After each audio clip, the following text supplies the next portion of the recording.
Welcome to public TV news. బులెటిన్ల ముందుగా headlines.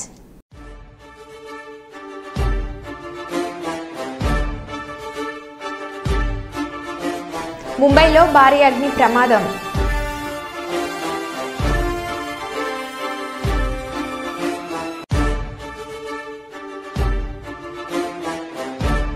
మూగజీవాల వేతనను తీర్చి గొప్ప మనసును చాటుకున్న ఎమ్మెల్యే ఆది శ్రీనివాస్.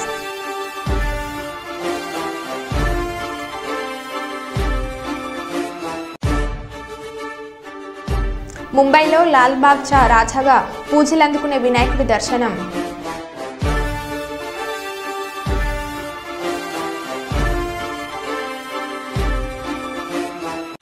ఎస్బీఐ ఉద్యోగుల ఔదార్యం, వరద బాధితుల కోసం 5 కోట్ల రూపాయల విరాళం.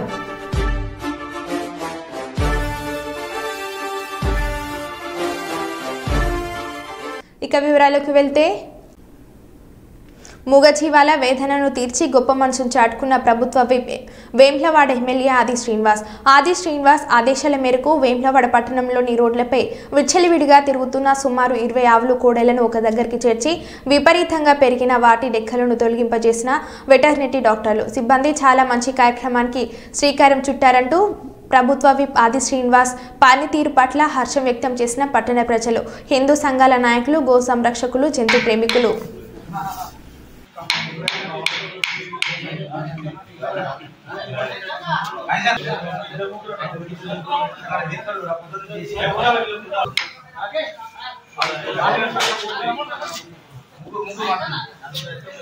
ఈరోజు వేములవాడ పట్టణంలో రాజన్న గుడి పరిసర ప్రాంతాల్లో తిరుగుతున్నటువంటి డెక్కలతో ఇబ్బంది పడుతున్నటువంటి ఆవులను, కోడెలను ఈరోజు వేములవాడకు సంబంధించినటువంటి వెటర్నరీ డాక్టర్ గారి ఆధ్వర్యంలో ఈరోజు గోశాలకు తీసుకురావడం జరిగింది.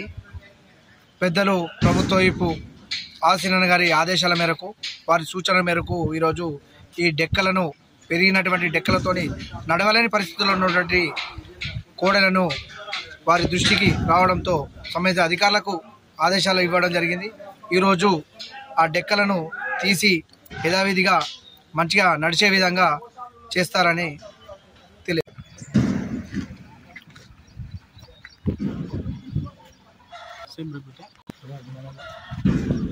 మన ప్రభుత్వ విప్ గారు ఆది శ్రీనివాస్ గారి ఎమ్మెల్యే గారి ఆధ్వర్యంలో ఆయన సూచనల మేరకు మన గుడి పరిసరాల్లో తిరుగుతున్నటువంటి ఈ గెక్కలు పెరిగి ఇబ్బంది పడుతున్నటువంటి ఈ కోడెలన్నింటినీ దాదాపు 2-3 రోజుల నుంచి తీసుకొని మన గోశాలకు తరలించడం జరిగింది. ఈరోజు ఆ పెరిగిన గెక్కల్ని మనం ఈరోజు కటింగ్ చేసుకుంటున్నాం. మళ్ళీ అవి నార్మల్గా నడిచే పరిస్థితులు వస్తాయి. ఈరోజు మన వేములవాడలో గోమాత అనే దాంతో సహా ఇప్పుడు వేములవాడ ప్రజలు గోమాత మన రాజన్న ఆశీస్సులతో గోమాతలు జాదుడు ఆనవాయితీ అయిపోయింది. అది సాదుకున్నందుకు వాటిని దెక్కలు తీయడం కానీ, వాటిని సాధనం కానీ దగ్గర కట్టేసుకొని చేసుకోవాలి. ఇలా దెక్కలు చూసి అవి నడవరాకపోవడం వలన మా ఎమ్మెల్యే శాసనసభ్యులు గారు దృష్టికి వెళ్ళగానే ఆయన 10 రోజుల సంది 8-10 రోజుల సంది వీటి మీద దృష్టి పెట్టి ఖచ్చితంగా తొందరగా చేయాలని వెటర్నరీ డాక్టర్కు చెప్పడం జరిగింది. అదేవిధంగా మా పాలక వర్గము అందరం కలిసి ఇప్పుడు డాక్టర్ బృందము అందరూ ఈ 3 రోజుల సంది వీటిని ఎంకలాడికి వచ్చి ఒక 15 ఆవుల దాకా ఇప్పటికి ఈ గోశాలలో ఉంచి ఈరోజు ఆ దెక్కలు కట్ చేయడం జరుగుతుంది. అదే దెక్కలు కట్ చేసి 2 రోజులు అబ్జర్వేషన్ నుంచి వీటికి ఇంజక్షన్లు ఇచ్చి ఆ తర్వాత మళ్ళీ బయటకు వెళ్ళగొట్టిన తర్వాత యజమానులు మాత్రం కంపల్సరీగా వాటిని మంచిగా చూసుకొని, ఏదో మీరు వాటిని పాలు విండుకొని సాయంత్రం మళ్ళీ పొద్దున వెళ్ళగొట్టడం కాకుండా వాటికి ఎప్పటికప్పుడు చూసుకోవాలని వేములవాడ ప్రజలకు అందరికీ, ఆవులు యజమానులకు అందరికీ నా యొక్క ధన్యవాదాలు తెలుపుతున్నాను.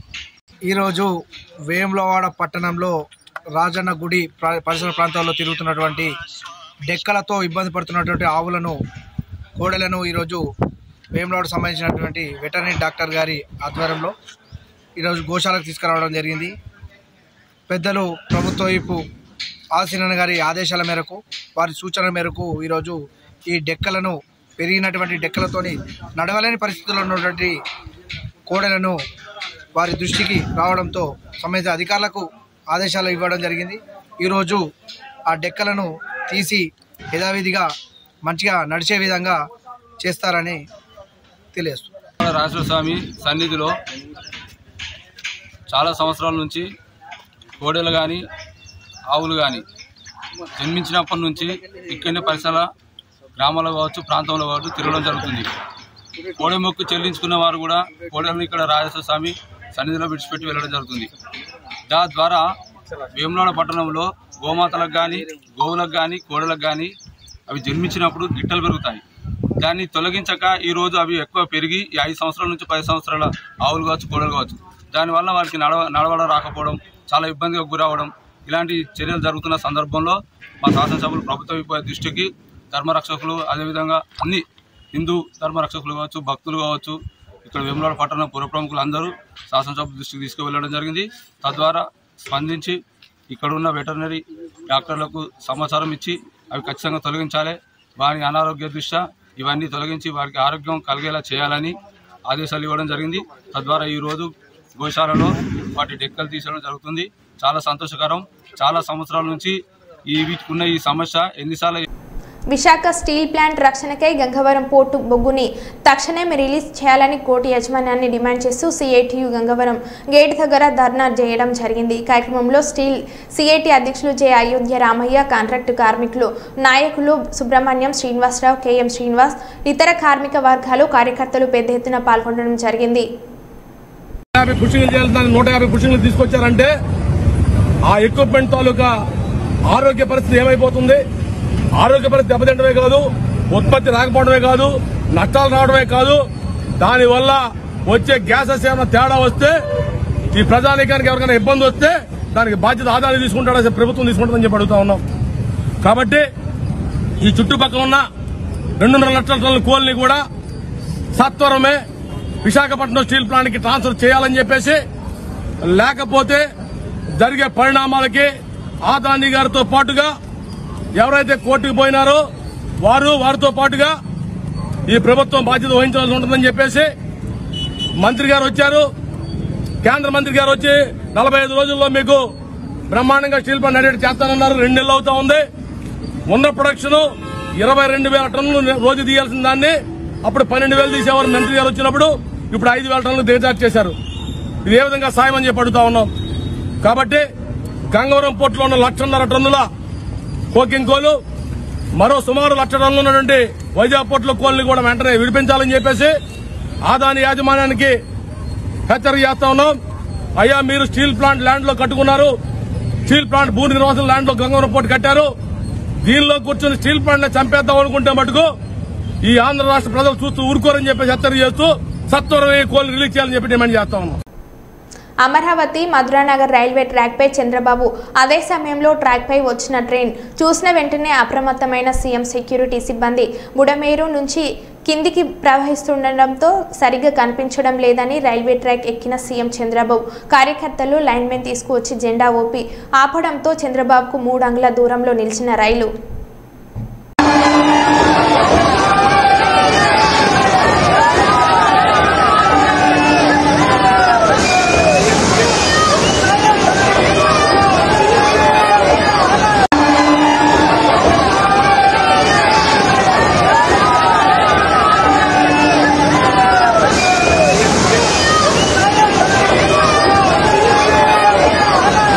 వినాయక చవితిని పురస్కరించుకొని కాంగ్రెస్ పార్టీ అఖిల భారత అసంఘటిత కార్మిక మహిళా ఉద్యోగుల కమిటీ ఆధ్వర్యంలో శుక్రవారం గోదావరిఖని చౌరస్తాలో ఉచితంగా మట్టి గణపతి ప్రతిమలను పంపిణీ చేశారు. ఈ కార్యక్రమానికి ముఖ్య అతిథిగా మనాలి ఠాకూర్ హాజరై ప్రజలకు 250 మట్టి గణపతి విగ్రహాలను పంపిణీ చేశారు. ఈ సందర్భంగా మనాలి ఠాకూర్ మాట్లాడారు. ఈ కార్యక్రమంలో కేకేసీ పెద్దపల్లి జిల్లా మహిళా విభాగం అధ్యక్షురాలు సరిత, కార్పొరేషన్ అధ్యక్షురాలు ఎండి గౌసియా, రామగుండ ఉపాధ్యక్షులు రామలింగేశ్వరి, ప్రధాన కార్యదర్శి సారిహా బేగం, దాసరి స్వప్న తదితరులు పాల్గొన్నారు.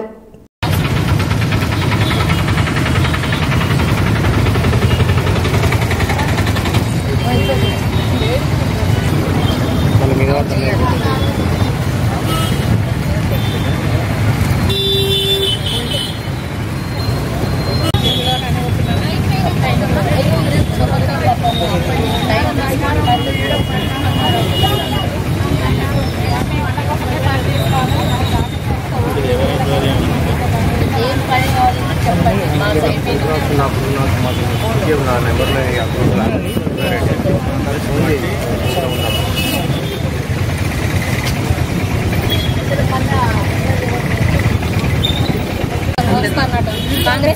సంస్థ. ఈ సంస్థ నుండి ఇప్పుడు మేమందరం మహిళలందరము ఈ మట్టి వినాయకులను పంపిణీ చేస్తున్నాము. దీనికి మేడం గారిని ఇన్వైట్ చేశాము. మేడం గారి చేతుల మీద పంపిణీ చేస్తున్నాం. ఇది మట్టి వినాయకులను పూజించి పర్యావరణ పరిరక్షణ కోసం దీన్ని మేము మొదలు పెట్టాము. ప్రతి సంవత్సరం మేము చేస్తూనే ఉంటాము. ఇంకా ఎక్కువ సంఖ్యలో దీన్ని పంపిణీ చేస్తాము. మన పర్యావరణాన్ని పరిరక్షిస్తాము. మా వంతుగా మేము సాయం చేస్తాము.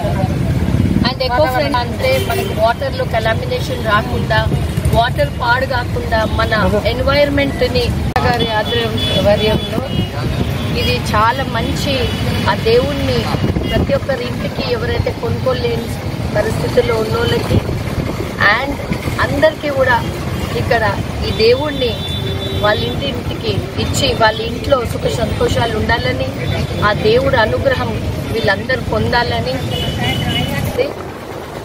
ఈరోజు ఈ పుణ్య కార్యక్రమానికి నన్ను ఇక్కడ పిలిచినందుకు మీకు ధన్యవాదాలు. ఇక్కడ కాంగ్రెస్ అక్క చెల్లెళ్ళు కూడా అందరు కూడా దీంట్లో భాగమై ఇక్కడ ఈ మంచి కాజ్, దేవుడిని ఇచ్చే కాజ్, ఇది ఒక మంచి కాజ్. అది ఇచ్చి అందరు ఆశీర్వాదం దీవెనలు అందరు పొందాలని ధన్యవాదాలు. శనివారం వినాయక చవితి ఉత్సవాలు పురస్కరించుకొని మార్కెట్లో గణనాథుడు వివిధ కళారూపాలలో వినియోగదారులకు దర్శనమిచ్చారు. వినాయక చవితి సందర్భంగా ప్రతి ఇంట్లో దుకాణ సముదాయంలో పాలవెల్లి అలంకరణ చేస్తున్నారు. వివిధ రకాల పళ్ళు, వివిధ రకాల కాయలు, వివిధ రకాల పత్రి, మామిడి తోరణాలు, తామర పూలు, పాలవెల్లి అలంకరణ చేసి పూజా మందిరంలో ఉంచి 9 రోజుల పూజ నిర్వహిస్తారు. పి గన్నవరం రోడ్డు ఇరువైపులా పూజకు ఉపయోగపడే సామాగ్రితో వ్యాపారులు దుకాణాలు ఏర్పాటు చేసి అమ్మకాలు సాగిస్తున్నారని నియోజకవర్గం లోని వివిధ కూడలిలో వినాయక పందిర్లు, మండపాలు ఉత్సవాలకు రెడీ చేస్తున్నారు.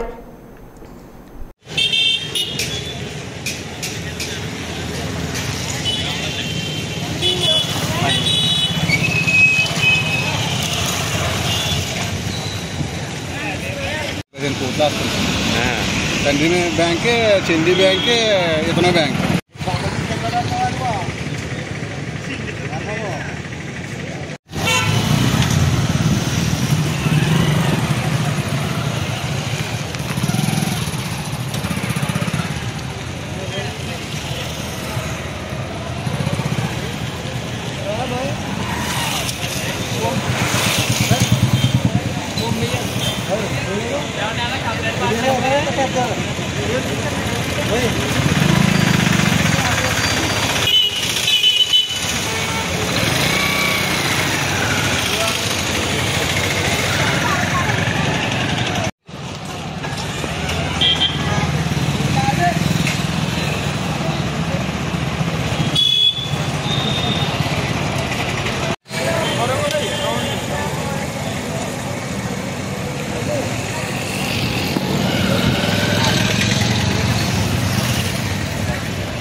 అవయవ దానం అనేది ప్రపంచంలోనే ప్రాముఖ్యత కలిగిన అంశమని భారతదేశంలో కేంద్ర రాష్ట్ర ప్రభుత్వాలు అవయవ దానం ప్రాధాన్యంపై అవగాహన పెంపొందించేందుకు అనేక చర్యలు తీసుకుంటున్నామని కర్నూలు 2వ పట్టణం సీఐ నాగరాజరావు తెలిపారు. కర్నూలు నగరంలోని 48వ వార్డు సంకల్బాగ్లోని పాఠశాల బ్రాంచ్ ప్రిన్సిపల్ శ్రావణ్ కుమార్ ఆధ్వర్యంలో రోజా మహిళా ఐక్య సంఘం అధ్యక్షురాలు మీసాల సుమలత అవయవ దానంపై ఏర్పాటు చేసిన అవగాహన ర్యాలీని 2వ పట్టణ సీఐ నాగరాజరావు జెండా ఊపి ప్రారంభించారు. ఈ సందర్భంగా 2వ పట్టణ సీఐ నాగరాజరావు మాట్లాడుతూ ఒక మనిషి చనిపోతూ ఎంతో మందికి అవయవ దానం చేస్తే శక్తి చనిపోయిన వ్యక్తి ఉంటుందని, బ్రెయిన్ డెడ్ అయిన వ్యక్తి నుంచి సేకరించే అవయవాలతో ఇతర జీవితాలలో వెలుగును నింపవచ్చని అన్నారు. ఏదైనా ప్రమాదంలో జీవాత్ములుగా మారిన వ్యక్తుల నుంచి మూత్రపిండాలు, కాలేయం, ఊపిరితిత్తులు, గుండె కవాటాలు, ప్లేగులు, క్లోమ్లం, కార్నియా అవయవాలు, ఇతరులకు అవసరమైన అవయవాలు ఉపయోగపడతాయని చెప్పారు. స్థానిక భాష్యం ఎన్ఆర్పేట ఈరోజు అవయవాల దానాల గురించి విస్తృతంగా ర్యాలీ జరగడం జరిగింది. సో ఇందులో 2 టౌన్ సిఐ సార్ కూడా నాగరాజు గారు కూడా పార్టిసిపేట్ చేసి పిల్లలందరికీ కూడా ఒక మెసేజ్ ఇవ్వడం జరిగింది. అలానే ఆ పిల్లలందరినీ కూడా ఇంటికి వెళ్ళి వాళ్ళ రిలేటివ్స్ని కూడా అవయవాలను దానం చేయండి, లీవ్ లాంగ్ అని. అలానే అవయవాలను దానం చేసి మళ్ళీ ప్రపంచంలోకి మీరు బతుకుతూ అలానే ఇంకొక నలుగురిని బతికిస్తూ ఉండమని చెప్పేసి సార్ మెసేజ్ ఇవ్వడం జరిగింది. ఈ పరంగా మన దగ్గర ఉన్న పిల్లలందరూ కూడా వాళ్ళ తల్లిదండ్రులతో డొనేట్ ఆర్గాన్స్ అని చెప్పేసి వాళ్ళ ఇంట్లో కూడా చిచ్చనీయంగా చేసుకున్నారు. ఇందువల్ల ఏంటంటే ప్రపంచానికి కానీ దేశానికి కానీ మేము ఇచ్చే సందేశం ఏంటంటే అవయవాలను దానం చేసి మళ్ళీ ఇంకొకసారి బతుకుదాం, అలానే ఇంకొకరిని బ్రతికిద్దాం అనే ఉద్దేశంతో ఈరోజు ర్యాలీ చేయడం జరిగింది. భాషన్ స్కూల్ ప్రిన్సిపల్ శ్రావణ్ కుమార్, ఎన్ఆర్పేట. ఒక్కటే ఫోటో తీసుకుంటాను సార్, మాట్లాడిస్తాం సార్. ఓకే ఓకే నానా, ఓకే ఒక్క ఫోటో సార్.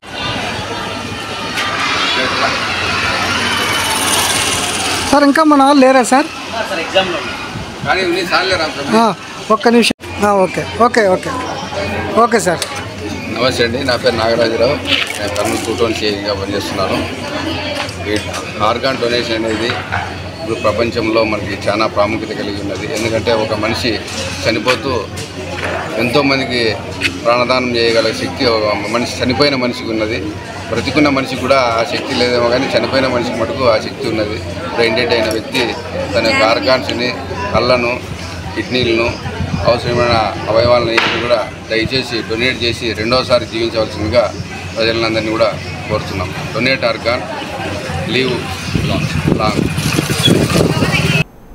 అల్లూరు జిల్లా రంపచోడవరం నియోజకవర్గం వినాయక మండపాలలో నిర్వాహకులు తీసుకోవాల్సిన జాగ్రత్తలపై అడ్డతీగల సర్కిల్ ఇన్స్పెక్టర్ నరసింహమూర్తి వివరించారు. అడ్డతీగల సర్కిల్ పరిధిలో వినాయక చవితి పండుగ సందర్భంగా ఎటువంటి అవాంఛనీయ సంఘటన జరగకుండా మత సామరస్యం పాటిస్తూ అసాంఘిక కార్యక్రమాలకు పాల్పడకుండా భక్తి శ్రద్ధలతో పండుగ జరుపుకోవాలని తెలిపారు.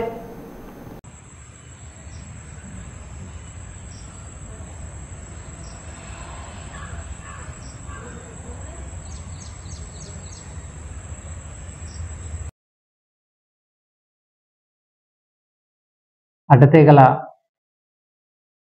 వైరామవరం, గంగవరం మండల ప్రజలందరికీ కూడా అడ్డతీగల పోలీసు వారి విజ్ఞప్తి. ముందుగా ఈ మండల ప్రజలందరికీ కూడా మా అడ్డతీగల పోలీసు వారి తరపు నుంచి వినాయక చవితి శుభాకాంక్షలు తెలియజేస్తున్నాము. ఎవరైతే వినాయక చవితి మండపం ఏర్పాటు చేసుకుని ఈ ఉత్సవాలు నిర్వహిద్దాం అనుకుంటున్నారో వాళ్ళందరూ కూడా కన్సర్న్ డిపార్ట్మెంట్ నుంచి పర్మిషన్ తీసుకోవడానికి గాను ప్రభుత్వం తరపు నుంచి మనకి సింగిల్ విండో విధానం అనేది ఒక యాప్ని లాంచ్ చేశారు. ఆ యాప్ ద్వారా ఎవరైనా పర్మిషన్స్ తీసుకోవచ్చు. దానిలో అప్లై చేస్తే కనుక అది పోలీస్ డిపార్ట్మెంట్ వరకు వస్తుంది. అక్కడ నుంచి ఫైర్ డిపార్ట్మెంట్కి, తర్వాత రిమైనింగ్ కన్సర్న్ డిపార్ట్మెంట్స్ అందరికీ కూడా వెళ్ళి ఆ విధంగా ఆన్లైన్లో పర్మిషన్ ఖచ్చితంగా అందరూ తీసుకోవాలి. అదేవిధంగా మైక్ ఉపయోగించినట్లయితే ఈ మండపాల్లో మనకి ఎస్టీపీఓ గారి పర్మిషన్ తప్పనిసరిగా తీసుకోవాలి. అలాగే మనకి పేమెంట్ అనేది ఈ చలనాల్లో మనకి ఈ సేవలో పేమెంట్ చేసుకుని చేయాలి. తర్వాత మనకి ఎక్కడైతే మనం మండపం ఏర్పాటు చేసుకుందాం అనుకుంటున్నారో మీరు అది పబ్లిక్ ప్లేస్ అయితే కనుక ఆ కన్సర్న్ పంచాయతీ వారి తరపు నుంచి దానికి అనుమతి పత్రం తీసుకోవాలి. అదే ప్రైవేట్ ప్లేస్ అయితే కనుక ఆ ప్రైవేట్ ప్లేస్ ఎవరిదైతే ఆ యజమాని దగ్గర నుంచి కూడా మీరు దాన్ని పర్మిషన్ తీసుకోవాలి. అలాగే మండపానికి అవసరమైనటువంటి ఈ కరెంట్ సప్లై కోసం ఈ సంబంధిత కరెంట్ సప్లై వారి దగ్గర నుంచి అనుమతి తీసుకోవాలి. అలాగే ఈ ఉత్సవాలు ఎవరైతే మండపం ఏర్పాటు చేసుకుని ఉత్సవాలు నిర్వహిస్తున్నారో వాళ్ళందరూ కూడా ఒక పీస్ కమిటీని ఫామ్ చేసుకుని ఏ విధమైనటువంటి మత సామరస్యం దెబ్బతినకుండా చక్కని వాతావరణంలో ఈ పండుగ నిర్వహించేలాగా జాగ్రత్తలు తీసుకోవాలి. అదేవిధంగా ఈ ఊరేగింపు సందర్భంగా ఎటువంటి అశ్లీల నృత్యాలు కానీ తర్వాత అసాంఘిక కార్యకలాపాలు కానీ చేస్తే కనుక చట్ట ప్రకారంగా చర్యలు తీసుకోవడం జరుగుతుంది. అదేవిధంగా నిమజ్జనం సందర్భంగా ఇప్పుడు ప్రస్తుతానికి మనకి వాతావరణం ఈ వర్షాలు రైనీ సీజన్ ఎక్కువగా ఉంది. వాగులు, తర్వాత ఈ కాలువలు, చెరువులన్నీ కూడా ఎక్కువగా వాటర్ ఫ్లో అవుతున్నాయి. కాబట్టి మీరు నిమజ్జనం చేసే ముందు ఏ ప్లేస్లో నిమజ్జనం చేస్తున్నారు అనేది మనకి ముందుగా పోలీసు వారికి తెలియపరిస్తే కనుక అక్కడ సంబంధిత ఏర్పాట్లు చేస్తాము. అవసరమైతే అక్కడ స్విమ్మర్స్ని పెట్టడం, బోట్స్ని పెట్టడం అవి చేస్తుంటాము. కాబట్టి ఈ నిమజ్జనం సందర్భంగా తగు జాగ్రత్తలు తీసుకుని అందరూ మంచి వాతావరణంలో చక్కగా ఈ పండుగ జరుపుకోవాలని కోరుకుంటాం. కాకినాడ జిల్లా ప్రతిపాడు మండలం సిహెచ్సి గవర్నమెంట్ హాస్పిటల్లో ఉదయం నుంచి కరెంట్ లేదు. ఇన్వర్టర్లు మరియు జనరేటర్లు ఉదయం నుంచి పనిచేయడం లేదు. రోగులు టెస్టులకు మరియు ఎమర్జెన్సీ వార్డులలో కరెంట్ లేక ఇబ్బందులు పడుతున్నారు. ఆసుపత్రిలో రోగులు ఇబ్బందులకు గురి అవుతున్నారు.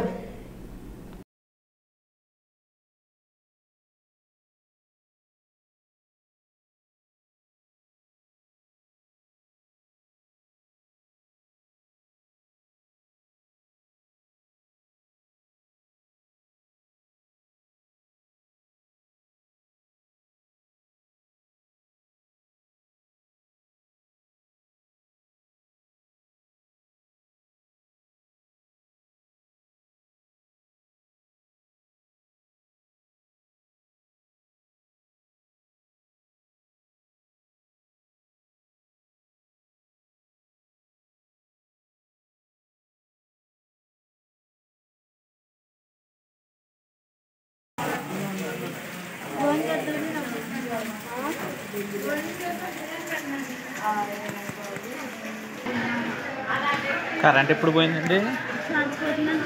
ఉదయం నుంచి లేదా? పోయి ఎన్ని గంటలకు పోయింది? పొద్దుట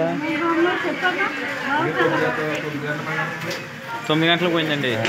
పొద్దున్న ఉదయం 9 గంటల నుంచి ఇప్పుడు దాకా కరెంట్ లేదా? కనీసం జనరేటర్ కూడా వేయలేదా? ఏంటి అడగడానికి కూడా ఎవరు రాలేదా? కరెంట్ పోయింది, పర్లేదమ్మా, చెప్పొచ్చు, భయపడక్కర్లేదు.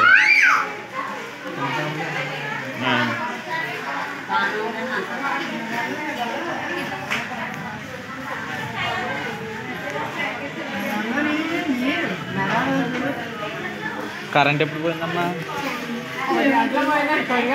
10 పోయిందా?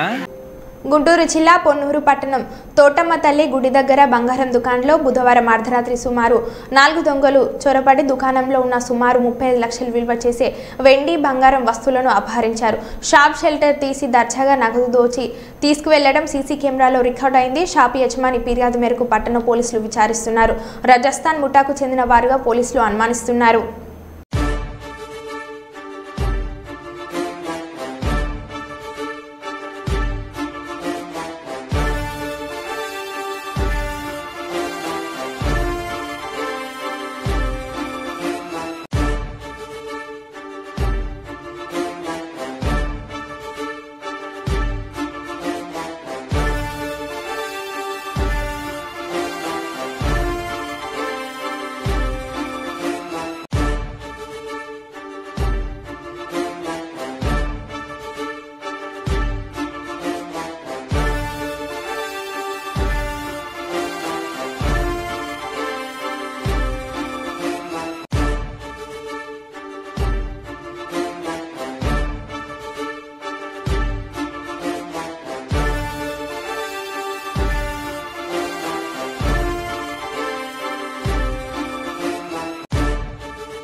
మరో బులెటిన్లో మళ్ళీ కలుద్దాం. Stay tune.